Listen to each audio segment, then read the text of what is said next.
So I kind of go by that adage that I try my best to walk my talk and live what I think is a good life, which is basically um, to practice kindness and compassion, to be happy as I understand it, to know that everything that I think I could be putting a lot of energy into and giving a lot of attention to and identifying with, most of that is really temporary.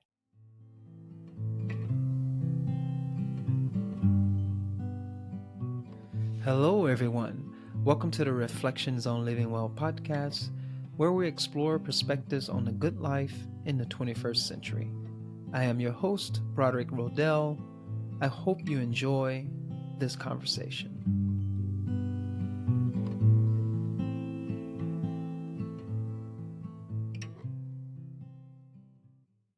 Hello, everyone. Welcome back to the Reflections on Living Well podcast. Today, our guest is Gary Peterson.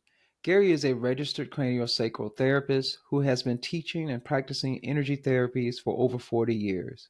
He teaches craniosacral therapy trainings, polarity therapy trainings, and other therapeutic work for the nervous system.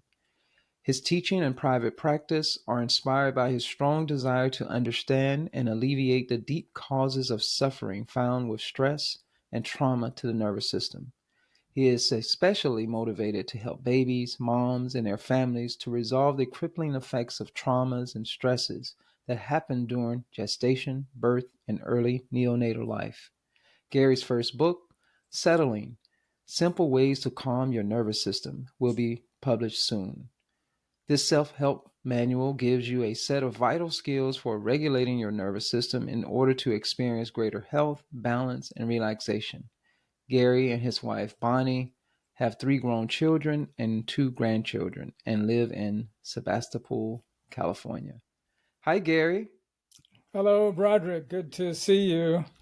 Yeah, you too. Good to chat. Yeah, that's right. Let's look at this as just a little chat. Imagine ourselves at a tea shop or a coffee shop, sitting Mm-hmm. down and having a conversation, exploring this meaning of life, essentially, and exploring this thing we call life. So, I know I just read that bio. I still like for guests to introduce themselves briefly, because the bio is important for sure, but when you're expressing yourself about yourself in the moment, it tends to be slightly different. So true. Well, if I were to introduce myself, and I said this once in a class when we were all having to introduce ourselves, and it struck me that the most honest and transparent way that I could describe myself would be to say that I am a struggling soul, and everything else kind of falls under that umbrella. What I am in the way of a personality and a life experience all kind of fits under that broad description of a being who is in this world and is doing his best to make sense out of it and function within it, and at the same time um, keep my eye on spirit as really the main energy in my life, and let that filter down through everything that I think and do, and how I play, how I work. So I think that's it basically. I'm a struggling soul, but I'm a happy struggling soul most of the time, except when I'm not. I know, right? Awesome, awesome. Well, speaking of which, I think it's an interesting um, uh, this idea of a struggling soul trying to do your best and connect it with spirit. It's a nice segue into the big question on this podcast: is what is a life worth living? What does living well mean to you? What is a good life? What is that all about? Yeah, I mean, I want to say you have your clients' feet to the fire right away, don't you? Right? You're not, you're not going into the shallow end of the pool. This is a deep dive, Right. a deep dive. So, a life worth living. I think there are things that anybody could say out loud to other people publicly about a life worth living.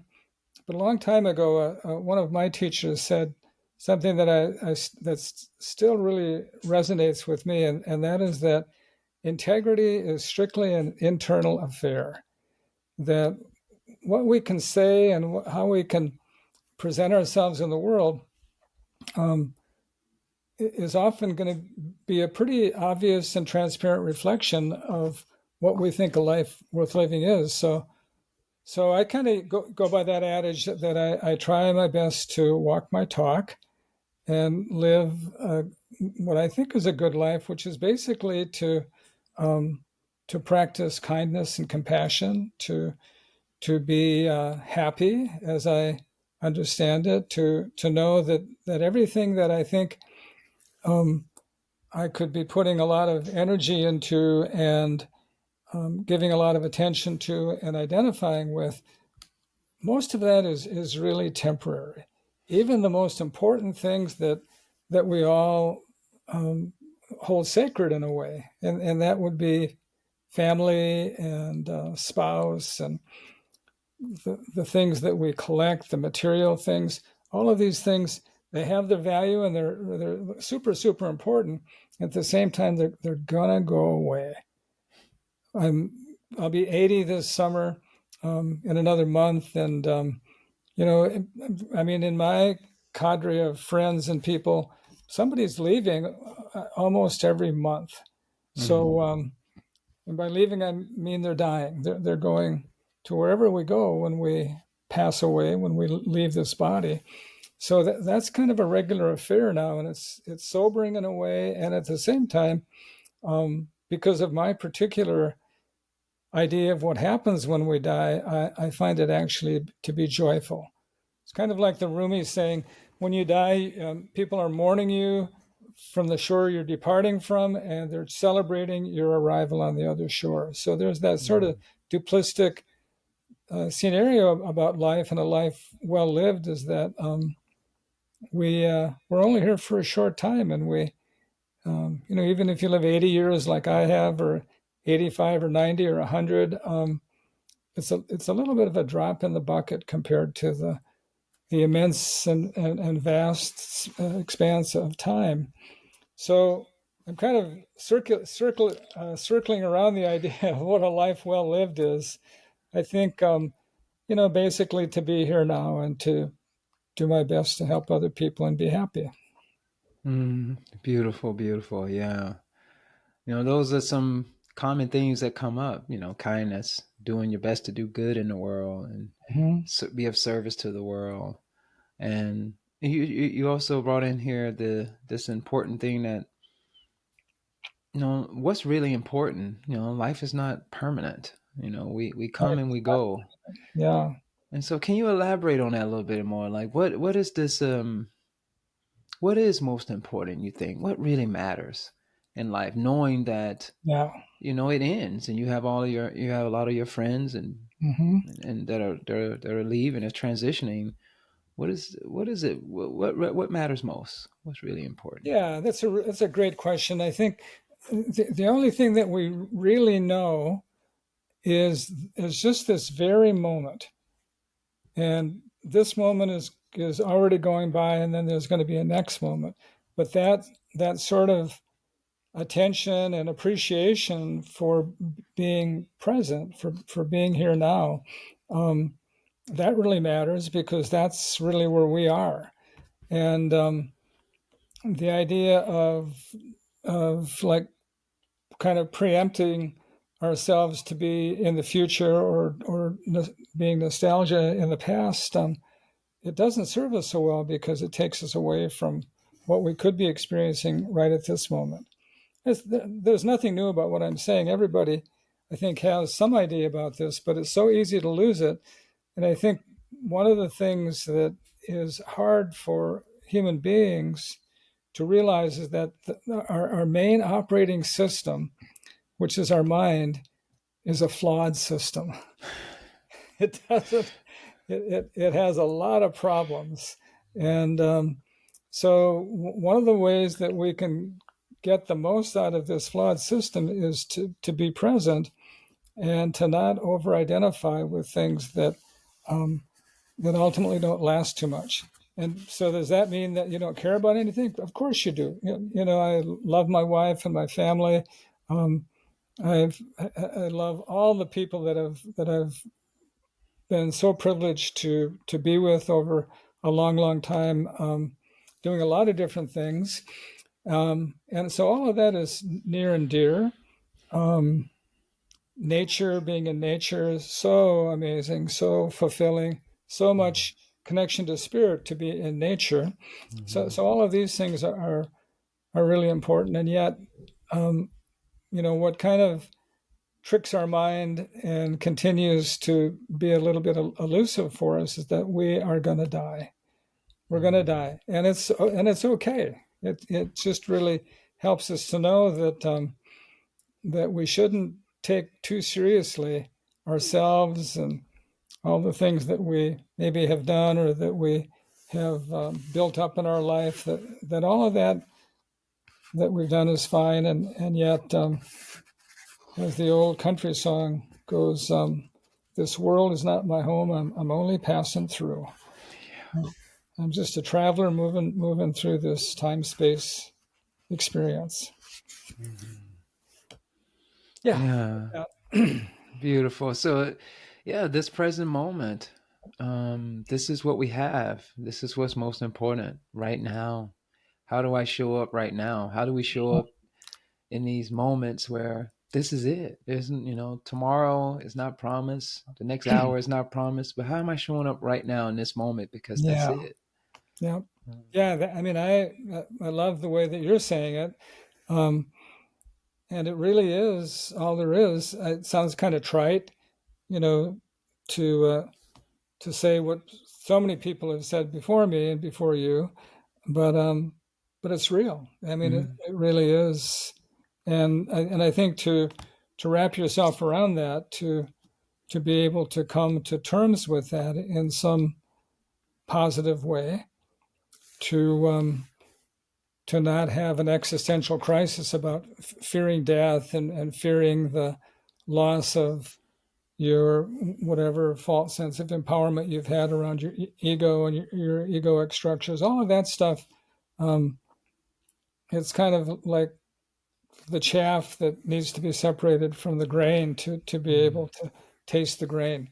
And the grain Mm. is really that here we are on a level of consciousness, and can we open ourselves up to that as much as possible within ourselves in a very private way, but also in community as much as we can. There are some things that you can do in community that really express your consciousness, but really the depth of experience that each of us is probably longing for and seeking, um, is often found in solitude. So I have Mm. a regular meditation practice, and I committed to it, have been for over 40 years. I struggle with it. It is not an easy deal to sit and make an effort to quiet your mind.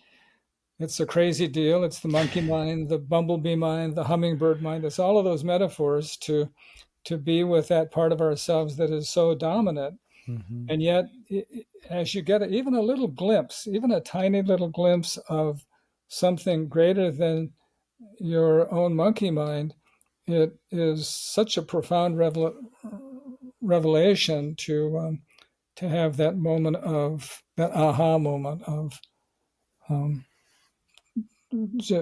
beautiful inner experience. It's really, really lovely. Mm. Yeah, I love that because I love how you put it, opening ourselves up to the consciousness Mhm. that's here.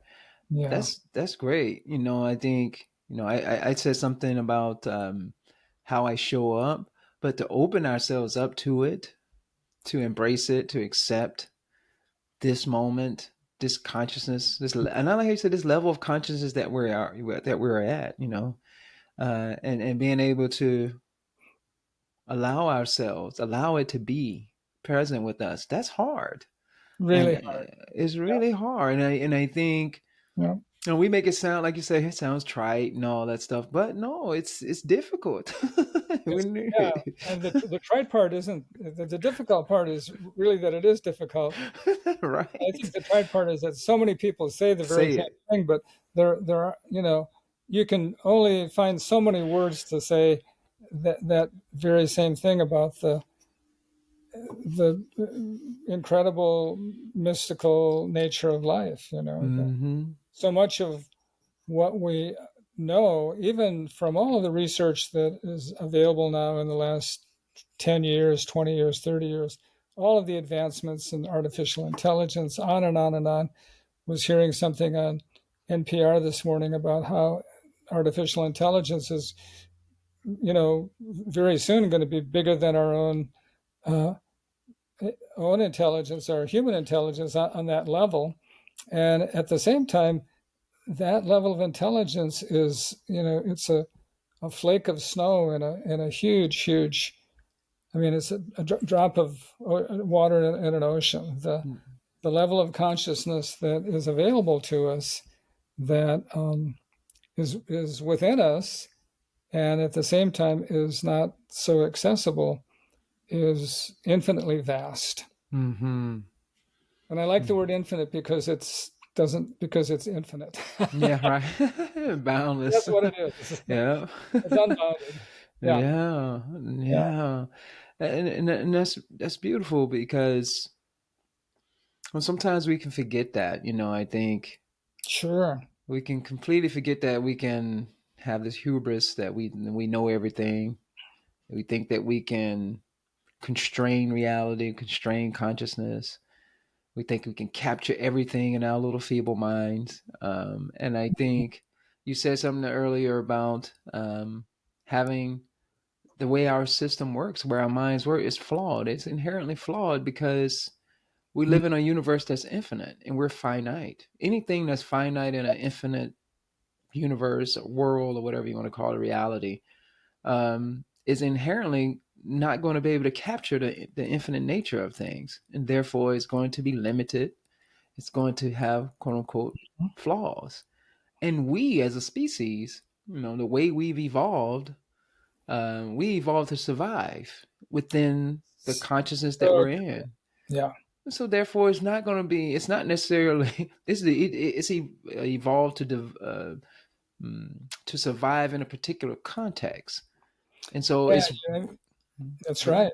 Yeah, you've really named it. And so, I do therapeutic work, and one thing that really I find is helpful for people to start to come in contact with is to understand that so much of what we're doing moment to moment on a daily basis, going about our business, getting up, brushing your teeth, doing all the stuff that you do, having your meal, going out into the world to do whatever you do.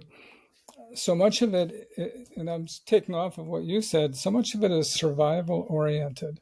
Mm-hmm. And it's basically that we want to be alive. Every creature on the planet, plant, animal, from lowest to highest level of complexity, yearns to be alive.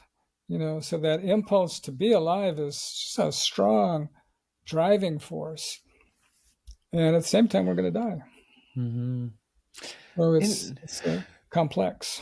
right, it's very interesting this human existence, and Yeah. and when we really take that serious and look at it, we say just because our mind, the apparatus by which we're able to take in information and apply that information to our ultimate survival, um, doesn't mean just because it's designed for that specific task.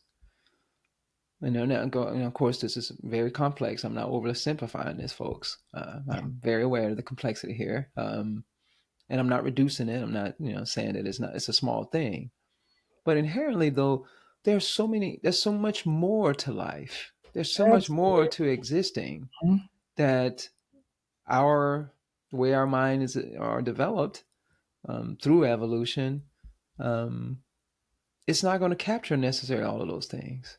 That's right. We have this negativity bias, for instance. Yeah. Why? It makes sense for our ancestors. It made complete sense for our ancestors to be Hmm. fearful and to give attention to the possibility of dying Yeah. because the goal is to survive. Yeah. And therefore, I need to be able to think like, well, there's a noise over there in that bush. Hmm. I don't know if it's another human like me. I'll pretend it might just be a tiger or some sort. So I'm just gonna think the worst possibility Yeah. because I want And to I love survive. that. Exactly right. I really love how you're framing that. And I've seen that terminology before, but now I'm really catching up to it. And that negativity bias kind of it slants the playing field so Mm-hmm. that basically your outlook on life, how you're looking out into the world, is that from that negativity bias, things are guilty until they're proven innocent, rather than innocent until proven guilty. Yeah. You know, when you're in that jungle environment, you aren't afforded the luxury to give a tiger a second chance to prove that he's Yeah. going to be a cool dude. You have to assume that he's going to attack you, and so that's really, that level of survival instinct. It just permeates our culture. It Wherever I think we see strife and struggle and war in the world, it's that preemptive impulse to dominate somebody else because you are afraid that ultimately that you'll be dominated, or that Mm-hmm. you won't get your share of the pie, or some, or you won't be able to rise to the top. Whatever any of those drives are that really kind of dominate our individual life. Um, so much of it is, as you said, the negativity bias and Mm-hmm. survival orientation. But what if we flip that and just pretend it, even however we can try this on, but just to put on the possibility of a thrival orientation rather than a survival orientation. What would Yeah. it look like to thrive? So that's, we've been talking on pretty big, lofty terms, but if we bring it down to where heaven meets the highway, thrival is that's a day-to-day struggle with the mind to basically be positive, Yeah. to instead of having a negativity bias, to have a positivity bias. Yeah. During the pandemic, there was a great show. I can't remember an actor and his wife, John Krasinski. That's who it was. So he had a little thing that he did, and it was a half an hour thing on TV. It was called the Good News Channel, Mm. and they did a half an hour of really beautiful human stuff that was happening every day in life that was even going on during the pandemic when everything was shut down and people couldn't be near each other, and that whole sort of isolation got so um, skewered in a way. So he's showing this show to basically show that there's good in the world, and that we can smile and open our hearts and be with the good as easily as we can be with the stuff that is not so good. Yes. And that's the part that, you're right. We're talking about the primarily the instinctual biological drives that we have through evolution, but there's this other part of evolution, and now people are talking about it more. You can call Yeah, it cultural evolution, or you can call this intrapersonal development or evolution that takes place within a cultural or community context. yeah, And we, like you're saying, we have this capacity to override that instinctual, even though it's foundational for our survival, we can override that instinctual negativity bias, but it requires energy and effort. it does. And that energy and effort, it looks in meditation practice, the craniosacral therapeutic work that you're doing, this kind of podcast, having conversations. We have to be intentional. We have to put energy and effort into it, but we can do it. Because You history has bet. shown that we can do that because we have, even though our apparatus for taking in information and processing it is limited and flawed, Mm-hmm. but it also has the capacity to overcome and to override those things if we put the energy and effort into it. Well said. Well said. Yeah. Couldn't agree more. In our work as craniosacral therapists, we're basically wanting to help people to. I mean, the main way craniosacral therapy works, the two words cranium, head, and sacrum, tailbone, and in between, central nervous system. So, bare bones explanation of craniosacral therapy is that you're working to try to help the central nervous system to come into balance. And one of the main features of the entire nervous system is the part of the nervous system that we don't have direct control over, and that's the autonomic nervous system, the involuntary nervous system. So that's basically sympathetic, parasympathetic, a couple other lesser known branches, the enteric nervous system, which is the gut nervous system. It's gotten a lot of press in the last decade. And then more recently, but I guess also the last 15 or 20 years, the work in the social nervous system or the polyvagal nervous system. Stephen Porges, Peter Levine, some of the people that have shown that the the most elegant way to deal with stress is not to fight and be in continual fight flight, but to be in relationship. But that takes some work, and if you are born in a if you even if you're gestating, if you're a prenate, you're in the womb, and you're gestating in a stressful environment where your mom and dad or mom and partner are fighting, or their finances are stressed, or there's a lot of stress, cultural stress on them, then you're going to come in with that negativity bias slanted a little bit more towards survival, because that's what you've been marinating in for 9 months. And so we do a lot of work basically helping moms to reset their nervous system. It's actually a little bit unjust to start to work with a baby whose nervous system shows that maybe it's having a hard time feeding, it can't make a good suction, it can't suckle, or its sleep patterns are off, or it startles really quickly.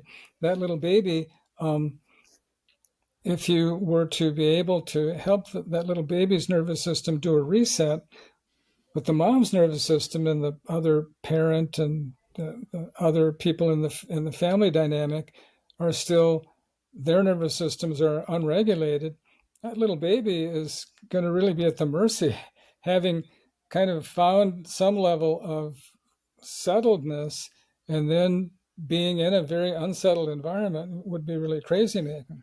So I usually insist when I'm working with a mom baby, or whatever parent is the primary caregiver for the baby, I usually insist that they get some sessions first to help regulate their nervous system. And then we get the baby involved to kind of co-regulate with that primary caregiver, and then the other ancillary parts of the family dynamic are coming in to regulate too. So it's just the idea that our minds are really, really powerful. You and I have talked about that a little bit, but another like super powerful part of our sensory motor experience is the autonomic nervous system. And we don't have any, or we have, for a long time, it's believed that we had little or no control. Now we understand we have some control around whether we basically are freaking out, or whether we can calm ourselves down and not freak out.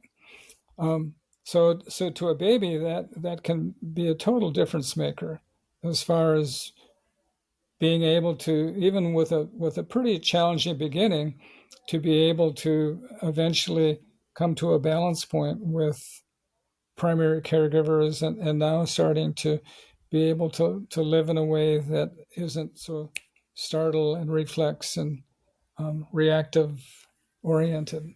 Mm-hmm. Yeah, that's This is beautiful. kind of, just to say one more thing, Oh, yeah. because I'm old and I might forget, so I'm No, going to all throw it good. in there, and that is, these aspects of like the nuts and bolts of how the nervous system works is really the underpinning. It's the infrastructure to be able to build a life, which is really the theme of this chat we're having, to build a life that expresses your intentionality, your consciousness, your um, your spiritual bent. Um, it really starts at that very practical level of being able to know that you're here now and having a nervous system that is reflective of that, that isn't kind of wired to the past through trauma response or anxious about the future because of a different type of trauma response.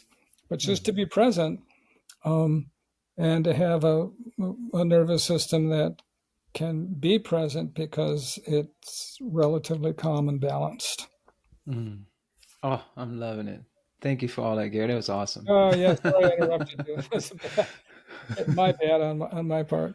No, no, no, it's great. I love it. I love it all. I'm glad you gave that explanation of craniosacral. For those who are not familiar with it, I went to It's natural. like a thumbnail explanation. Yeah. Oh, yeah. Obviously Yeah. much more complex, but the nervous system part of it is really, really important. Yeah. I went to naturopathic medical school, Yeah, I saw that. and Wonderful. I did a craniosacral therapy training, and I did it craniosacral therapy. I practiced it for a few years. Hmm. And it's amazing. It's just so amazing. Kind of got me on this path that I'm on now, really getting into craniosacral Wonderful. therapy. Uh-huh. So I feel you. There's a lot more to it, yes, but that was definitely a good simplistic understanding for folks to at least get that nervous system part and really look at that, because that's what I was going to say, about how practical this is, folks. When we talked about the nervous system and we had these biases and how we can work with that, how we do have this capacity to transform or work with our system, work with what we have to increase the likelihood of being more present and in the moment. And Yeah, if you can work with your nervous system, it used to say that, you have no control over our autonomic nervous system, but we do through the back door. And like we actually do. through Yeah, meditation practices. And in one of the big ways as a yogi, so again, craniosacral helped me really get back into yoga. And I had taken a little bit yeah. of interest into yoga, but it was mostly just a physical practice. But then after craniosacral therapy and doing meditation, I was like, there's something else to this yoga thing. And went back into it, and I was like, oh, I get it, I see it. And craniosacral helped me do that. This exploration around the nervous system, the autonomic nervous system. And one of the big tools in the yogic practices is breathing exercises, and the That's power of how breathing exercises can indirectly mold your autonomic nervous system and help you regulate your autonomic nervous system in an indirect no doubt fashion about it. by No doubt. regulating your breathing, because they're Mhm. feedback loops. And when you can do that, that calming that happens in meditation practice, a lot of the things that we're doing in meditation practice not the same, but you can correlate it and relate it to the nervous system and the various exercises and the various yogic practices like breathing and meditation, and there are others too, but Mhm. they're directly influencing the autonomic nervous system and helping increase that relaxation part of the autonomic nervous system, the parasympathetic nervous system. That's it. And That's it's amazing, yeah. especially with breathing exercise, because you can really train it. You can, how do I be calm in stress? And how do I, we don't want to eliminate our stress response. The No, no, sympathetic no. nervous system Super is important. really important, but what we can do is help regulate it, help regulate our parasympathetic nervous system. And I think of it like this: how do I, like with meditation and particularly breathing exercises, how do I create favorable conditions such that when I'm in a stressful situation, I can remain calm? I'm not allowing my negativity bias, my bias towards negativity, to hijack me in those moments of stress. Right. How do I sit back? And we were talking early in this conversation, we're talking about how difficult it is, say, for instance, like meditation, to step away from, quote unquote, step away from the mind, to have that bird's eye view. Let's use some of the language that people that may typically hear, the observer or the witness view. Hmm. When you're able to do that and not allow yourself to be captured into the monkey mind, or the fluctuating nature of the mind, or the mind's tendency to focus on negativity. You can see it, be a witness of it, and like, oh wow, how do I step away, look at this, and say, no, I don't have to get captured by this. Let me transform what it is that I'm seeing. But the power is that you can actually step away and see it.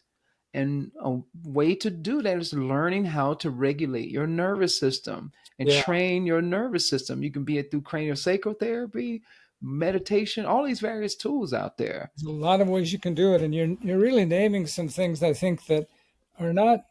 I mean, we kind of know them intuitively. We know that it's important to breathe, but I think we don't understand so well that if you really develop a good breathing practice, that's the pathway into the parasympathetic nervous system. So Mm-hmm.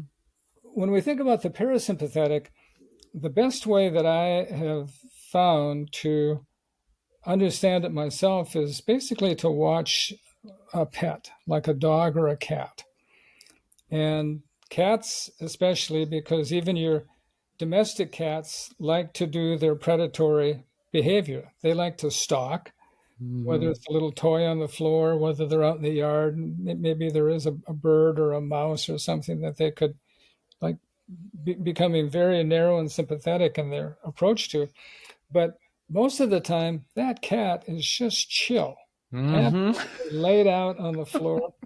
And if that cat happened to get into a cat fight and got nicked up and scarred up a little bit, then that very intelligent being on that very instinctual level is going to go lay up somewhere in a closet underneath a porch, and they're going to put all of their energy into the parasympathetic nervous system for healing. Maybe they'll leave their ears a little bit engaged to get some sympathetic response to help them stay safe for survival.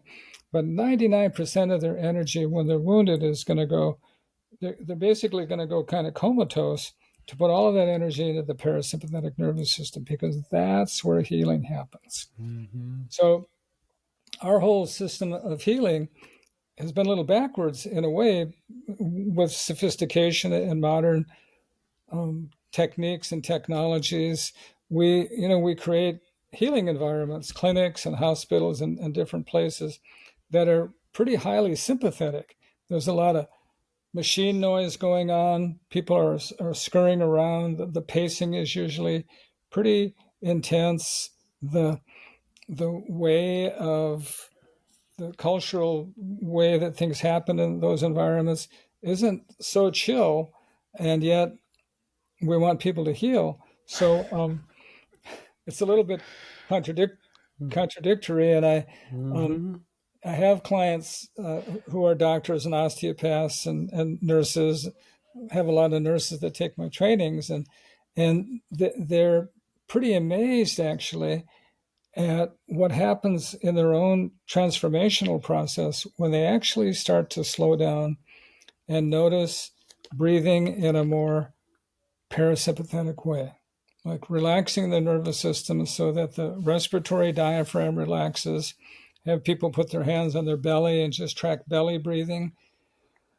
I'll take a belly breath right now and just feel how that just turns on another level of the parasympathetic nervous system.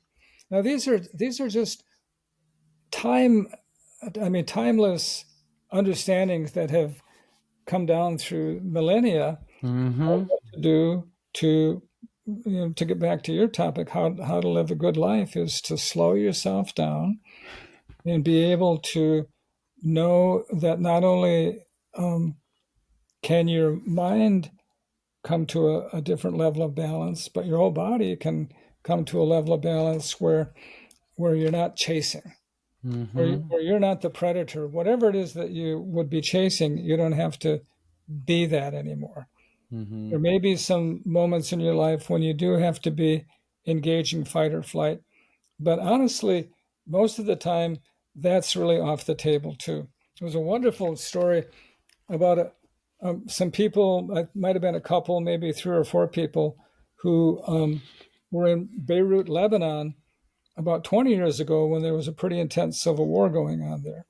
And every day, I mean, if you just watch the scenes from any war zone, it's horrible. And there's loud explosions going on all the time.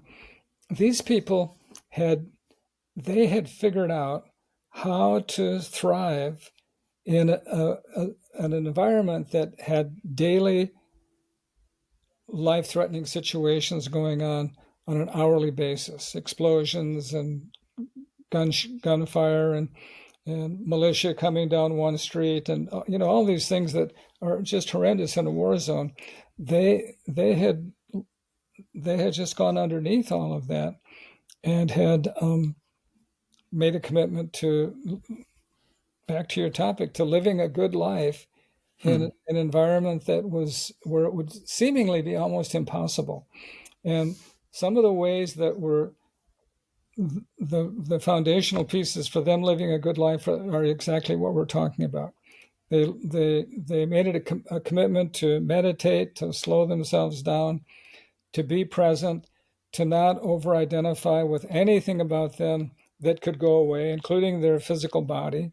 They became not just, sort of psycho-spiritual or pseudo-spiritual in terms of giving lip service, but they just had a daily practice of living well, helping their neighbor, enjoying whatever moments of quiet there were, treasuring little pieces of nature that might come into their neighborhood, a bird flying by, or a little plant in a pot, whatever there could be. They just focused on the positive things in a very, very negatively slanted environment, and they succeeded.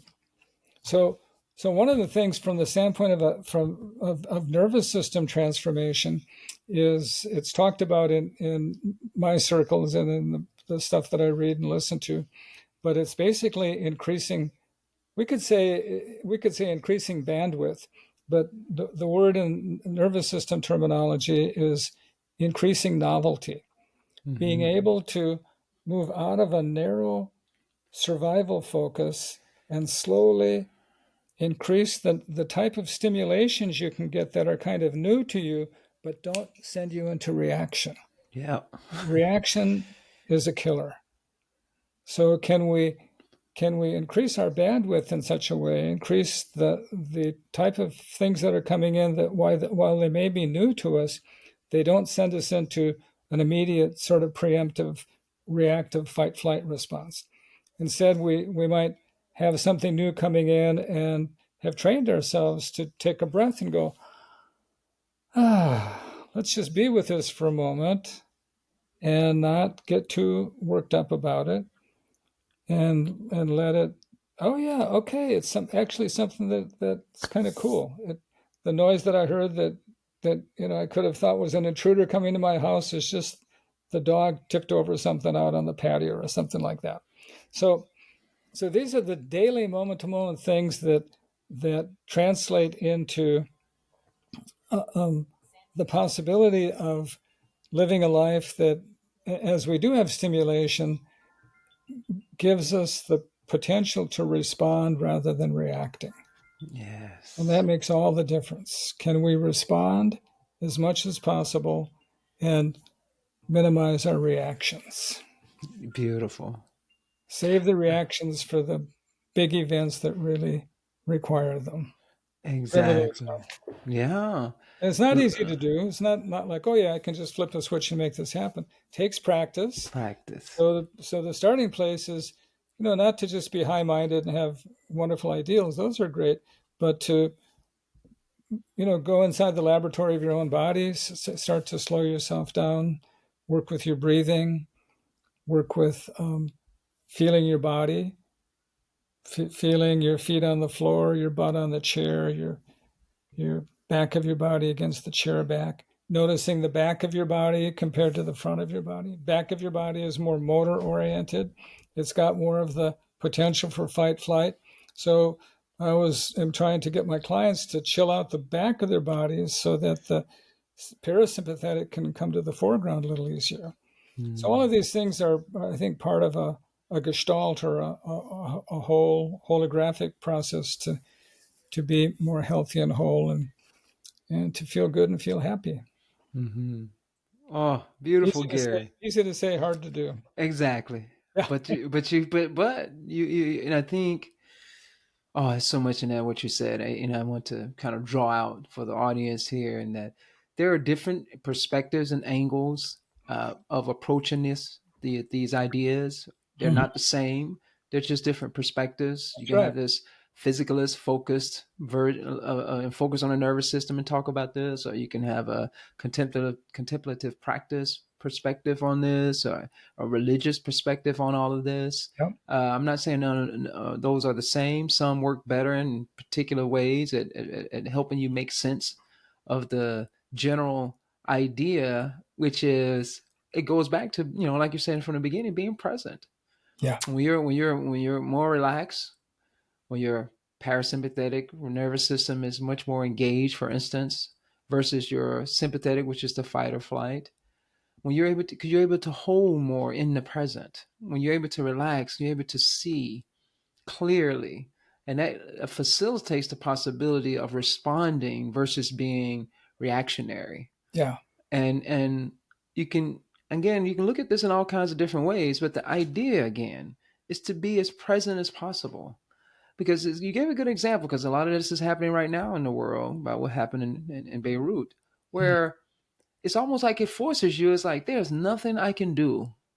I have no idea what tomorrow is going to be. I don't even know what's going to happen in the next 30 minutes to an hour. Yeah. All things can collapse. What I know is what I got right now in this moment. It's almost like you're forced to just, it depends on what you do in that situation. It seems like these folks said, you know what? I'm going to just do all I can and take all I can from this moment. I'm going to open myself up to the moment to the best of my abilities, because tomorrow is not promised. Death is right here beside me. And if I don't just embrace as much as I can right now, or you can take this option of allowing yourself to get captured by the stresses and this possibility of being in a constant state of fear. That is a possibility. But Mhm. I think we have a choice. We have a choice. We Yeah. may not know, and I'm not saying everyone know that they have that choice. And like you said, I'm not saying, I don't think you are either, that this choice is easy, even if you are aware of it, because it requires an extraordinary amount of attention, energy, and effort in order to be present, unless you've already had a long life of practice. And even still, it's still going to be difficult.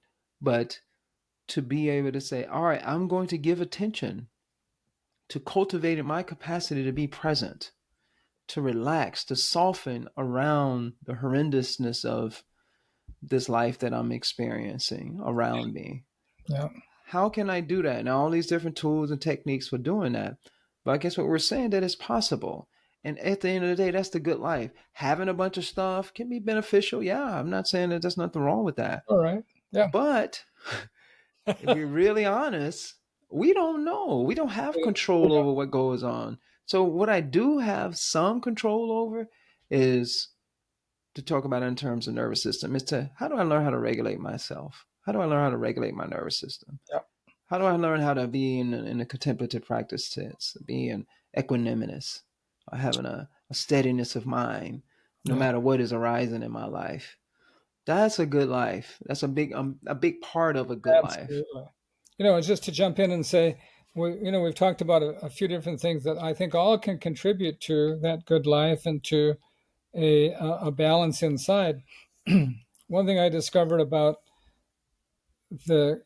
having a contemplative practice and also working with your nervous system is that actually in my life the contemplative practice came first in terms of being introduced to a meditation path and picking up on that and following that path for quite a while. And then during this time, simultaneously, I was also in the beginning of my career as a holistic practitioner.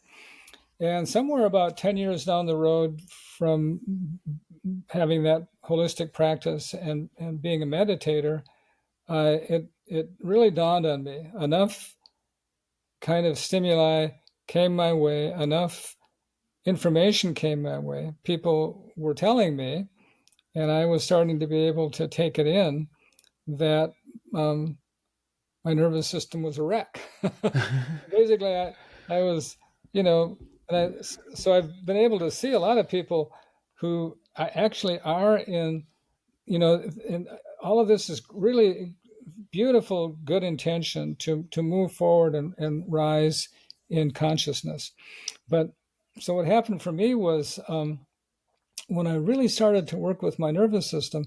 Prior to that, my meditation practice was really sporadic and sketchy, and it was just hard for me to concentrate at all, and really even to sit still for very long, because my nervous system was so bouncy and so overstimulated.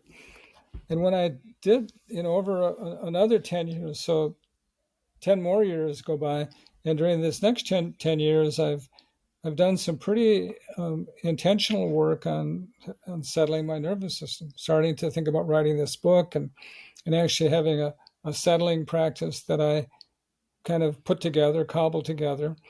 And what I noticed is that the benefit of settling my nervous system to that degree made everything else in my contemplative life more possible.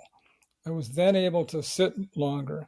I was able to not be fidgety and jumpy, and the monkey mind calmed down a little bit more. So it just helped me to recognize that all of these things, they weave together. Mm-hmm. The intention to change, I think, of all of the things we're talking about, if somebody has an intention to be a good person and to live a healthy life, that's the starting place. Yes. And however that comes to that person is, I think, sometimes divinely oriented, um, serendipitous. It has a serendipitous quality to it, but you're going along one path, and suddenly something really, in the Indian terminology, something tamasic happens that scatters you a little bit, and now the potential to do something else has opened up. Those Yeah. folks in Beirut or wherever you are in your life, where you're pretty fixated in one direction, and then suddenly that direction gets exploded a little bit, and now you have a possibility of going in a different direction.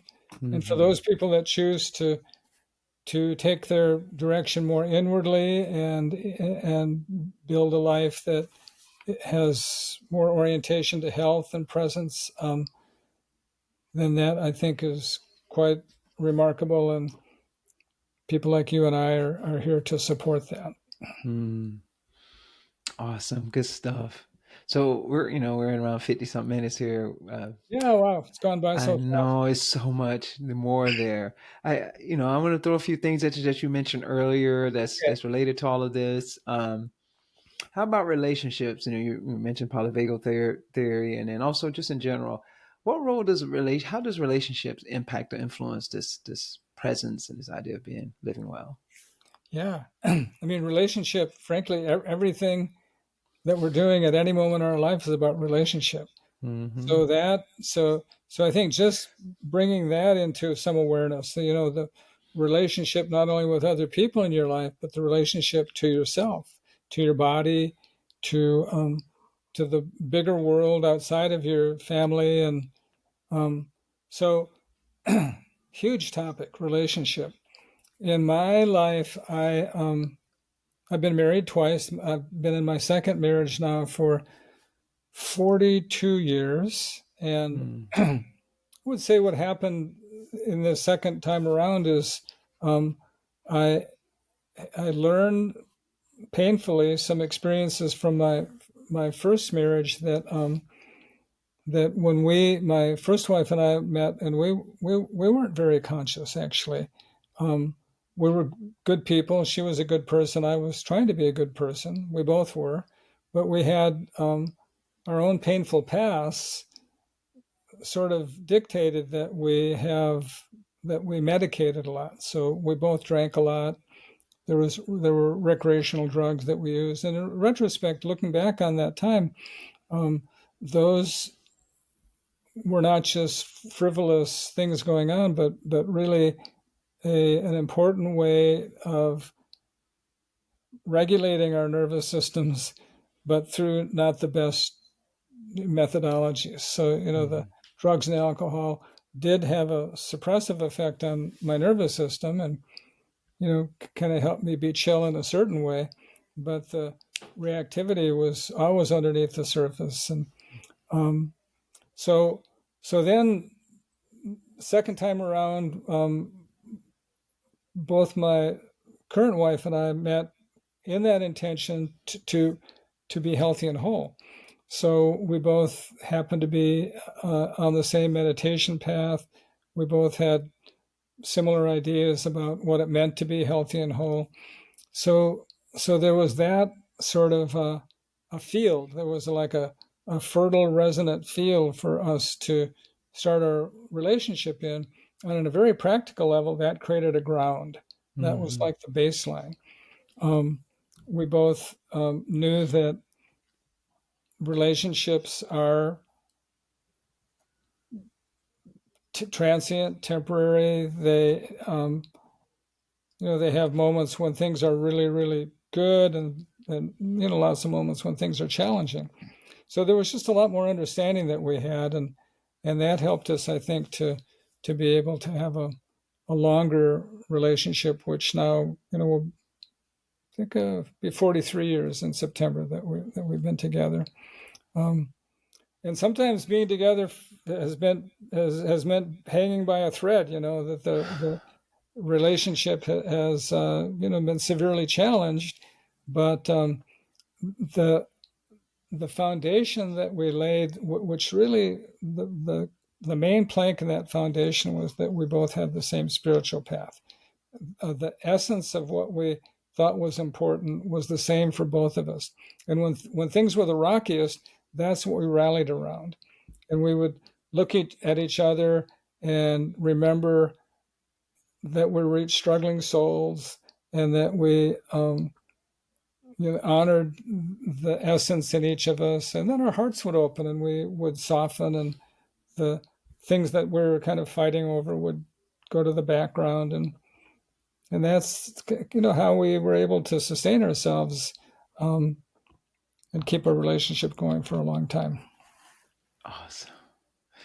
I love it. Those foundational ideas again. And when Yeah. you're in a relationship with someone where, does it keep this theme of being really present?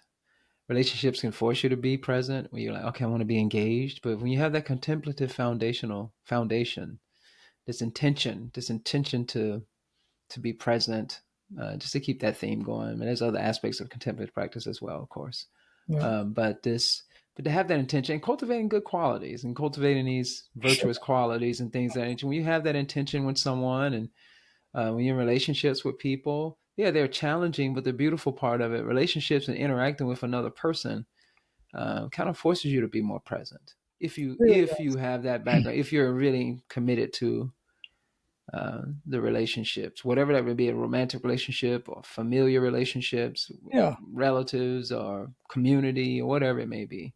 Yeah, any relationship. And one of the, kind of circling back to the nervous system in relation to relationships, is that when you're able to have more connection to that parasympathetic, slower, more settled, more of a be here now nervous system, there's a really key quality that goes along with that, and that is that, in Chinese medicine or Ayurvedic medicine, yang and yin, and so in that parasympathetic nature, when you can be in it and live in it on a more regular basis, it helps you to listen more, Mm-hmm. be able to take in rather than preemptively have a response before you've even heard what the other person is saying. So I think most of us are not necessarily good listeners,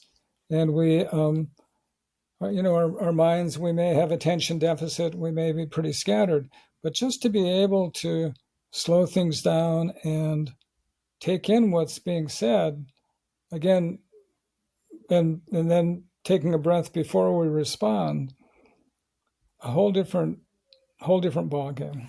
Mm-hmm. Oh yeah, I'm loving it. I don't want it to end. I can just keep talking to you about all this.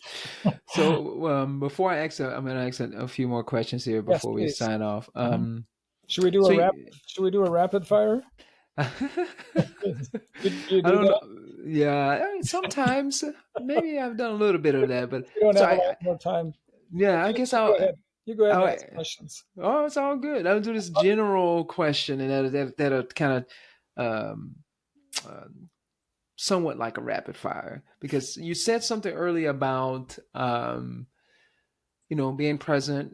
We've talked a lot about that theme and being present, but you also you said something about, and that's why I asked you about the relational piece, but you also that there are things in life that are important, that do have value and mean something. Can you say something more about those various things that are important in life, and can you just touch on them you can in a rapid fire way? But I'm good on time, but you Yeah. can Yeah. share So those.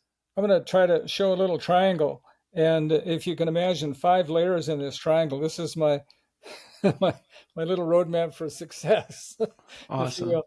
And the foundation of that triangle, the area that if we'll do well if we give the most attention to the first 2 layers, and that is the first layer is relationship to spirit, our spiritual life. That if we really take care of that, it will nourish us in so many ways that the other layers will start to take care of themselves. So the spirit is the first layer. Second layer, less attention but still important, is primary relationship, spouse, or if you're single, then relationship to a primary person in your life, um, or if there's not a primary person, then to your pet or to the part of yourself that needs to be stabilized and nurtured, but in some way that you have connection first to spirit and then to that that human relationship, and then from there, um, family beyond your spouse or beyond that primary relationship. So children and extended family, and then 4 is work, and then 5 is play.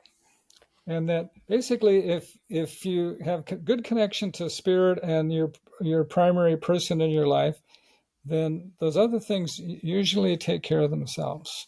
Mm-hmm. You will have the relaxation and the pacing to be able to give time to family. Your work won't be, I'm such a hypocrite, but I'm going to say it. that my work takes up a lot of my time. Um, but I am pretty good at keeping it balanced. I'm going to cheat here a little bit and say that I have my work thing in a proper perspective, and then play, um, which just weaves into everything that I do. So yeah, so that's my little triangle for success. Awesome. I love it. All those are really great, and Mm, I love that foundation of connection to spirit ultimately. And I think that's just yeah, yeah, I mean, that's what we are. We are an expression of spirit, and that's right. having that relationship with the divine, I call it the divine, is really important, crucial. Yeah, me too. You said you said something about embracing death, and I want to make sure the audience hear that from your perspective. I mean, you already mentioned a few words about it, but I want you to say, I would love for you to say a little bit more as we're nearing the end here about why that's important to, and what can you say to us? You're about to turn 80, right? Yeah, Mm-hmm. yeah, 80 about in July. yeah, okay, 80 in July, and for us, I'm 50, Yeah. and not just people 50, but even younger. What is your message to us about embracing death, and why that's such an important piece of the life uh, well lived? Yeah. Well, let me say to preface this that I've had, I think I've probably had 4 or 5 near-death experiences. Mm. Really, really close, like right on the edge. Things like being struck by a train, Mm. and surviving, and not to name all of them, but that those experiences initially, I kind of shook them off, like, oh, that was pretty close, but but then there was a part of my mind that always thought, yeah, death's going to happen to that guy over there. It's not going to happen to me. It was like, I think Harry Truman, the president, said, a recession uh, is when your neighbor's out of work. It only becomes a depression when you're out of work. In other words, the finality, like the reality of death doesn't really hit you until you're maybe until you're terminally ill. And Mm. this is going to sound strange, but I'm privileged to even now have a dear friend. My oldest friend has been terminally ill now for a while, and he's doing so well. He has the same perspective as I do. We're on the same spiritual path, and um, he it's a both and sort of reality, which is that I'm happy to be here in this body, in this life, doing the things that I am privileged to do. I feel grateful for all of the blessings that come my way. And when it's really clear that death is at my door, I hope that I have the equanimity and the grace to just be able to go into it, knowing that it's not the end. Mm. That the body's like a rented suit. It has its function, and as you get older, you become, I think, pretty clear that if you're over identified with your body, you're really going to suffer. It's like being in a bad relationship that is very dysfunctional, and it's not really serving you, and it doesn't get better over time. Your body is naturally going to wear out. I'm pretty lucky to have been pretty healthy all my life, and I have good health practices. Um, but ultimately, it's to know that I can only say it in this way: that there's a part of you that has always been and always will be, Mm. and the idea that you have a finite 60 or 80 or 100 years, and then that's it. There's nothing else. It just doesn't stand up to any really deep inquiry about Nope. the nature of life. It's a pretty lame excuse, actually, for for uh, for not really looking into the depth of what life is. Mm. So so I think my approach to death comes from my meditation practice, which has as its sort of a sub theme is dying while living. Mm. Practicing the meditation, which takes you deep inside yourself to attempt to quiet your mind and to discover something in us that is always there, that is bigger than our mind, vastly, vastly, vastly more intelligent and conscious and sustaining, and also infinite, Mm. eternal. And it's not out there, it's right in here. Yeah.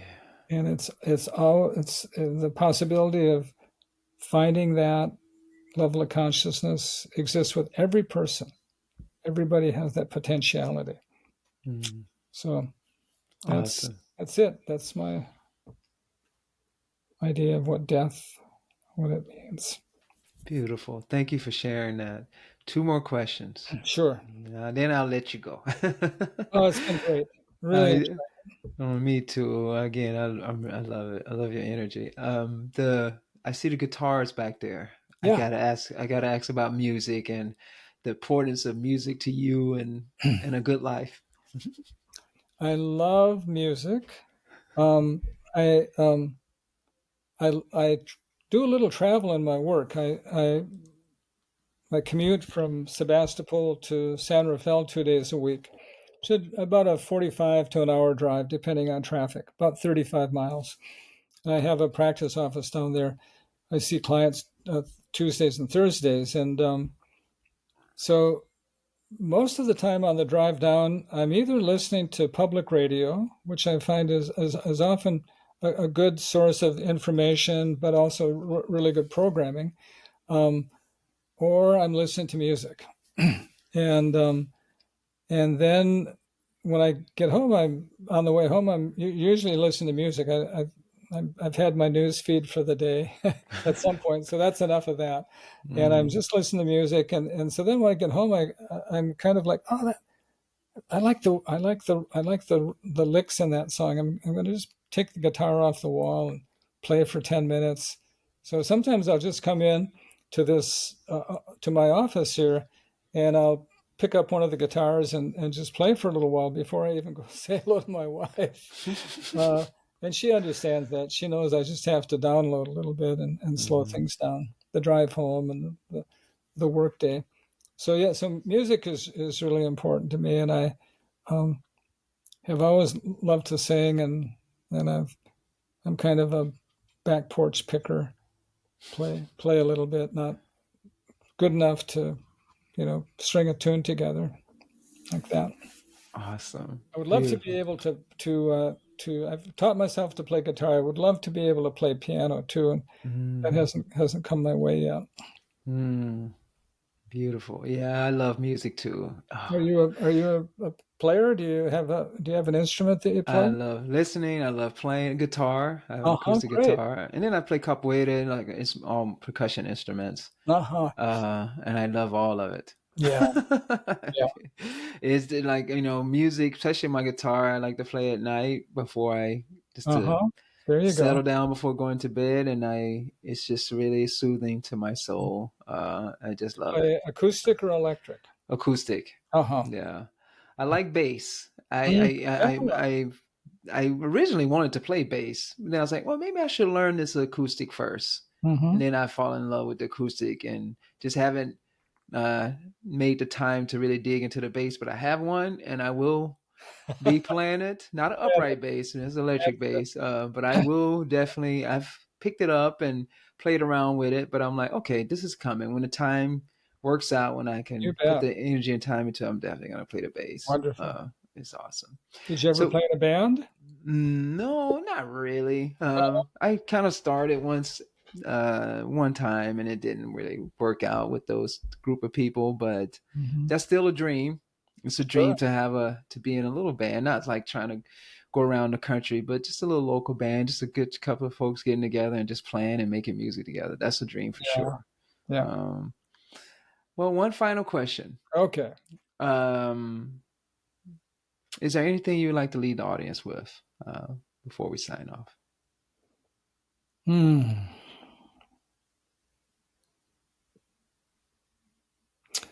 All right. So back in the 70s, when my life still, I've basically been a pretty happy person all my life.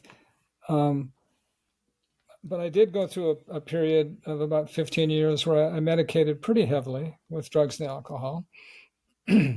But I remember driving, I had so prototypical, the hippie Volkswagen van, and I was driving from Monterey, I think Monterey or Big Sur, through San Francisco up to Sonoma County, where I live now, to meet with somebody to help put together a music festival.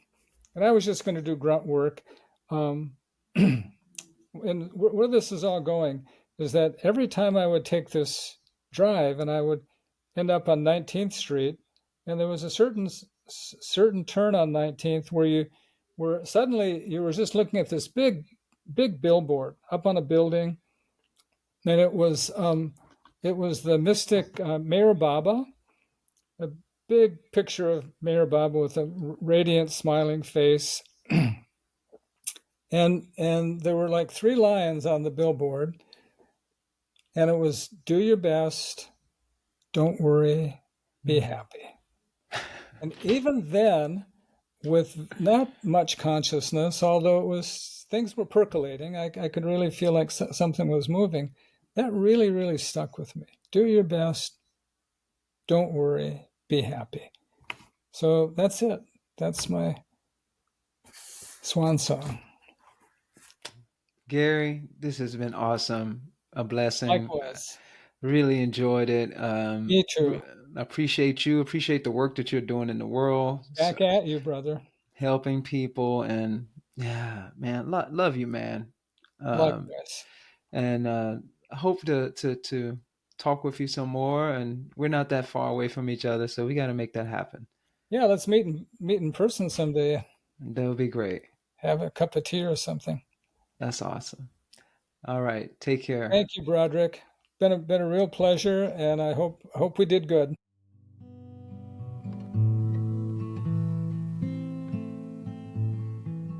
Thank you so much for tuning into the show. I hope this conversation has inspired you to reflect on your own views of the good life.